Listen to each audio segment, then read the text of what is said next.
Hello friends, welcome to learning classes with Priyanka. Friends, आज हम इस लेक्चर में जो है टेक्स्ट बुक के बारे में पढ़ेंगे कि टेक्स्ट बुक क्या है। देखिए, पर लेक्चर को स्टार्ट करने से पहले अगर आप चैनल पर नए हैं तो चैनल को सब्सक्राइब कर दीजिएगा, बेल आइकन को प्रेस कर दीजिएगा ताकि आपको नेक्स्ट वीडियो के नोटिफिकेशंस भी मिलते रहें। और अगर आपको लेक्चर देखने के बाद अच्छा लगे तो आप लाइक शेयर कमेंट करना मत भूलिएगा, ठीक है।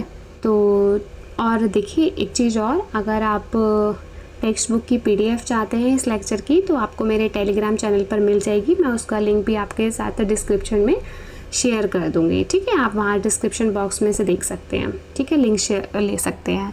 तो चलिए टेक्स्ट बुक का जो लेक्चर है आज हम वो स्टार्ट करते हैं कि टेक्स्ट बुक के बारे में। तो देखिए बेसिकली क्या है, टेक्स्ट बुक जो है ट्रेडिशनली रोल प्ले करती है एजुकेशन में। ट्रेडिशनली मतलब क्योंकि इतने लंबे टाइम से जो है एजुकेशन में टेक्स्ट बुक का यूज़ किया जा रहा है, चाहे वो प्राइमरी एजुकेशन हो, सेकेंडरी एजुकेशन हो या हायर एजुकेशन हो। आप कहीं पर भी देखिए, किसी भी एजुकेशन में देखिए, टेक्स्ट बुक जो है इम्पॉर्टेंट होती है, दोनों के लिए ही, टीचर्स के लिए भी और स्टूडेंट्स के लिए भी, ठीक है। तो टेक्स्ट बुक जो है आपको कॉम्प्रिहेंसिव इंफॉर्मेशन देती है। देखिए टेक्स्ट बुक, जैसे कि मैंने आपको बताया कि एजुकेशन में क्रूशियल रोल प्ले करती है, और कॉम्प्रिहेंसिव इंफॉर्मेशन से मतलब आपको कंप्लीट इंफॉर्मेशन प्रोवाइड कराती है, and serving as a guide for both students and teachers. और दोनों के लिए ही, टीचर्स के लिए और स्टूडेंट दोनों के लिए गाइड का रोल करती है। They contain chapters, question answers and exercise that cover the curriculum and help student grasp the subject matter throughout the academic year।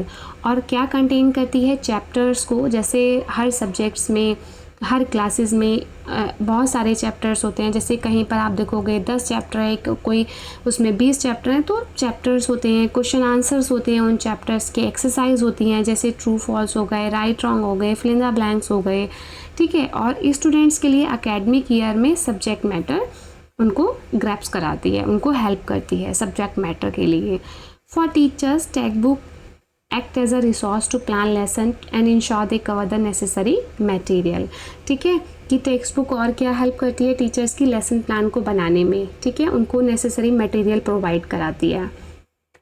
Next, uniformity in teaching standard across different classes can also be maintain through the use of text book.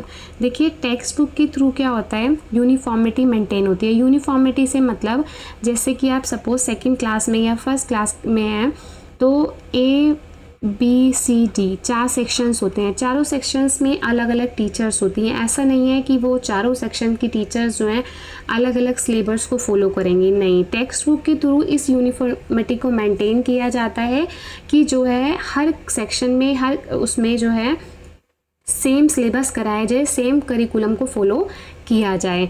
जैसे कि अप्रैल में session start होते हैं तो अप्रैल में पहले से ही आ जाता है बच्चों के पास, पेरेंट्स के पास कि ये प्लानर है, तो अप्रैल में जो है इन टॉपिक को कवर किया जाएगा, मई में इन टॉपिक को कवर किया जाएगा, फिर नेक्स्ट मंथ में दूसरे टॉपिक्स को कवर किया जाएगा। तो एक यूनिफॉर्मिटी मेंटेन होती है हर क्लासेस की।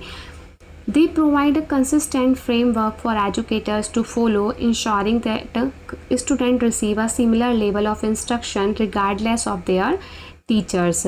Textbook can help establish a baseline of knowledge and skills that students are accepted to acquire। देखिए समझ में आया आपको कि टेक्स्ट बुक के थ्रू जो है इन्हीं सभी का ये फ़ायदा होता है कि एक करिकुलम को फॉलो किया जा रहा है, एक सिलेबस को फॉलो किया जा रहा है, ठीक है। स्टूडेंट्स को जो है सिमिलर लेवल पर इंस्ट्रक्शंस दिए जा रहे हैं और टेक्स्ट बुक के थ्रू जो है नॉलेज इम्पार्ट होती है, स्किल्स को इम्पार्ट किया है। तो इस तरीके से जो है टेक्स्ट बुक जो है एजुकेशन में इम्पॉर्टेंट रोल प्ले करती है, ठीक है। Next, writing text book requires the expertise of professionals in various field. कि टेक्स्ट बुक को लिखने के लिए क्या रिक्वायर होता है, एक्सपर्टीज ऑफ प्रोफेशनल्स, अलग अलग फील्ड में जो है एक्सपर्ट बंदे चाहिए होते हैं।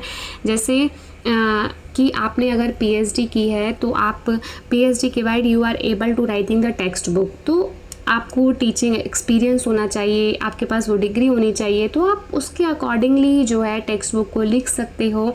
और कि टेक्स्ट बुक जो है क्वालिटी को मेंटेन करना भी ज़रूरी होता है, उसको जो टेक्स्ट बुक है उनमें प्रॉपर कंटेंट हो, एक्यूरेसी हो, एक्सेसिबल मैनर हो, क्लियर प्रिंटिंग हो। तो इस तरीके से टेक्स्ट बुक जो है एक्सपर्ट्स के द्वारा लिखी जाती है, एक्सपर्ट बंदे लिखते हैं उनको, अलग अलग फील्ड के, जैसे बीएड है, एमएड है, तो हर, और जैसे हम कहें कि एनसीईआरटी का एक अपना ही करिकुलम होता है, ठीक है। और अगर आप दूसरी यूनिवर्सिटीज़ की बात करते हैं तो उनकी टेक्स्ट बुक अलग होती हैं। तो इस तरीके से टेक्स्ट बुक को लिखा जाता है। Next, in recent years the availability of digital formats has expanded the accessibility and flexibility of textbook. While print versions are still widely used, digital textbooks offer advantages such as portability, interactive features and multimedia content. देखिए अब क्या हो रहा है, आज के time में जो है ई बुक्स का यूज़ किया जा रहा है, कि पहले जो है प्रिंट बुक्स चलती थी, प्रिंट बुक्स, और आज के टाइम में जो है ई बुक्स का ज़्यादा यूज़ किया जा रहा है, क्योंकि वो एक्सेसिबल होती हैं, फ्लेक्सिबल होती हैं, एक्सपेंड हो गई हैं उनका, ठीक है। क्योंकि ऐसा नहीं है कि प्रिंट बुक यूज़ नहीं की जाती, प्रिंट यूज़ भी वाइडली यूज़ की जाती हैं, बट आज का देखिए, आज का टाइम क्या है, ऑनलाइन का टाइम है, ऑनलाइन ज़माना है, मतलब कि हर चीज़ ऑनलाइन मिलती है। तो ई बुक्स का मतलब वही है कि आपको जो है ऑनलाइन के थ्रू पढ़ाया जा रहा है, ऑनलाइन बुक्स अवेलेबल है मार्केट में, ठीक है। However, it is important to note that textbooks are now often seen as a guidebook for teachers rather than the sole source of self-learning individual. कि देखिए टेक्स्ट बुक और क्या role play करती है, कि देखिए फॉर एग्जांपल कि आप स्कूल गए और आपके टीचर्स अपसेंट है क्लास में, अगर आपके अंदर सेल्फ लर्निंग स्किल है तो आप जो है टेक्स्ट बुक के थ्रू सेल्फ लर्निंग कर सकते हैं, ठीक है। टीचर्स नहीं है तो भी टेक्स्ट बुक जो है आपके साथ एक गाइड कर रही है, आपको गाइड रोल प्ले कर रही है, ठीक है। वो आपको जो है प्रॉपर इन्फॉर्मेशन दे रही है, तो आप टेक्स्ट बुक को जो है रीड कर सकते हैं टीचर्स की एब्सेंस में भी। The rise of educational technology platforms has provided self-learners with additional resources beyond textbook. Video-based learning, online workshop, webinars, and courses offered by these platforms supplement traditional textbook learning. कि जैसे कि मैंने आपको अभी बताया कि बहुत सारे रिसोर्स होते हैं कि आप विदाउट टेक्स्ट बुक भी ई बुक्स, जो मैंने आपसे बात करी अभी, कि आप उसके थ्रू पढ़ सकते हैं, जैसे वीडियो बेस्ड लर्निंग हो गई, या वर्कशॉप्स हो गए, वेबिनार्स हो गए, ठीक है। These resources offer dynamic and engaging content, allowing individuals to learn at their own pace and enhance their understanding through multimedia and interactive elements. Next, while textbook may have lost some relevance in the context of self-learning, they continue to serve as valuable references for teachers and provide a structured foundation for curriculum planning.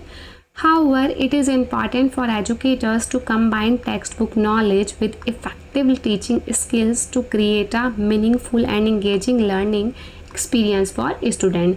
कि ये important है, it is important for educators के लिए। क्या important है कि वो combine करें टेक्स्ट बुक नॉलेज को विद इफेक्टिव टीचिंग स्किल के साथ, मीनिंगफुल और इंगेजिंग लर्निंग, किसके लिए, स्टूडेंट्स के लिए। कि ऐसा नहीं है कि सिर्फ स्टूडेंट के लिए टेक्स्ट बुक इम्पॉर्टेंट होते हैं, कि as I told you earlier कि टेक्स्ट बुक जो है स्टूडेंट के साथ साथ टीचर्स के लिए भी इम्पॉर्टेंट होती है, क्योंकि टाइम टू टाइम जो है करिकुलम चेंजेस होते हैं, टेक्स्ट बुक चेंज होती हैं, तो टीचर्स के लिए भी इम्पॉर्टेंट है कि वो टेक्स्ट बुक को टाइम टू टाइम पढ़ें, ठीक है, अपनी नॉलेज को जो है और गेन करें टेक्स्ट बुक के थ्रू। ऐसा नहीं होता कि टीचर्स को नहीं पता, अगर वो कोई टॉपिक पढ़ा रही है उसको उसके बारे में कोई नॉलेज नहीं है, नहीं, टीचर्स को नॉलेज होती है तभी वो आपको बताती है, पर टेक्स्ट बुक के थ्रू वो आपके अंदर और ज़्यादा इन्फॉर्मेशन आपको दे सकती है, क्योंकि टाइम टू टाइम जो है टेक्स्ट बुक चेंजेस होते हैं, करिकुलम चेंजेस होते हैं, सिलेबस चेंजेस होती हैं, तो इसलिए टीचर्स के लिए भी इम्पॉर्टेंट हो जाता है, ठीक है। अब पढ़ते हैं इसकी डेफिनेशन को, कि देखिए प्रोफेसर कीटिंग ने क्या कहा है टेक्स्ट बुक के लिए, कि text book is half of the apparatus of teaching, कि टीचिंग की आधी इन्फॉर्मेशन आपको टेक्स्ट बुक के थ्रू ही मिल जाती है, ठीक है। आपको अगर अपनी तरफ से भी कोई डेफिनेशन लिखनी है तो आप एग्ज़ाम में लिख सकते हैं। अगर आपको अच्छा लगे ये तो आप लाइक शेयर एंड कमेंट ज़रूर कीजिएगा। Thank you so much for watching this video. मिलते हैं अपनी नेक्स्ट वीडियो में। Okay, bye bye, take care.